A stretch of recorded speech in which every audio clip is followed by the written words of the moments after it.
আসসালামু আলাইকুম, আমি মোহাম্মদ হৃদয়।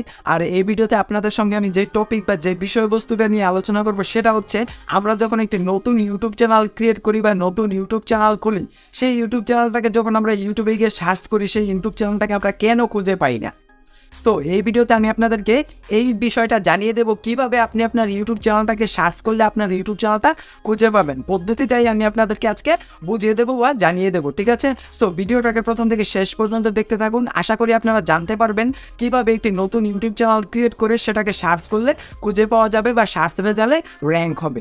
আমরা যখন একটি নতুন ইউটিউব চ্যানেল ক্রিয়েট করি এবং যখন আমরা ইউটিউবে গিয়ে সার্চ করি যে আমাদের ইউটিউব চ্যানেলটা খুঁজে পাওয়া যায় কিনা, আমরা কিন্তু আমাদের ইউটিউব চ্যানেলটাকে খুঁজে পাই না, ঠিক আছে? তার কারণ হচ্ছে আপনার ইউটিউব চ্যানেলের মধ্যে কোনো ভিডিও আপলোড করা নেই, ঠিক আছে? আপনার ইউটিউব চ্যানেলটাকে আপনি তখনই খুঁজে পাবেন যখন আপনি আপনার ইউটিউব চ্যানেলের মধ্যে কমপক্ষে একটি ভিডিও আপলোড করবেন, ঠিক আছে? শুধু কিন্তু ভিডিও আপলোড করলেই আপনার ইউটিউব চ্যানেলটাকে আপনি খুঁজে পাবেন না বা সার্চ করলে আপনার ইউটিউব চ্যানেলটা আসবে না।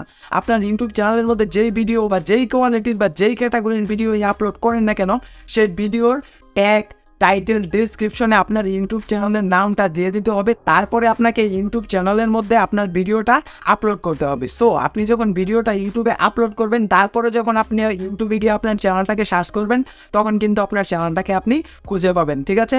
সো এই পদ্ধতিটাও যদি কাজে না লাগে, তাহলে আপনার ইউটিউব চ্যানেলের মধ্যে একটা ভিডিও আপলোড করার পরে আরেকটা ভিডিও সেম পদ্ধতিতে আপলোড করবেন, তারপরে দেখবেন আপনার ইউটিউব চ্যানেলটা আপনি ইউটিউবে সার্চ করলে খুঁজে পাবেন, ঠিক আছে? অতএব আপনি যখন এই পদ্ধতিটা অনুসরণ করবেন এবং আপনার ইউটিউব চ্যানেলটাকে সার্চ করবেন, তখন কিন্তু আপনি আপনার ইউটিউব চ্যানেলটাকে খুঁজে পাবেন বা সার্চ রেজাল্টে আপনার ইউটিউব চ্যানেলটা শো হবে, ঠিক আছে? সো আজকের এই ভিডিওটা এই পর্যন্তই। যদি ভিডিওটা আপনাদের কাছে একটু হলেও ইনফরমেটিভ মনে হয়, তাহলে অবশ্যই আমাদের এই ইউটিউব চ্যানেলটিকে সাবস্ক্রাইব করবেন এবং আমাদের সঙ্গেই থাকবেন।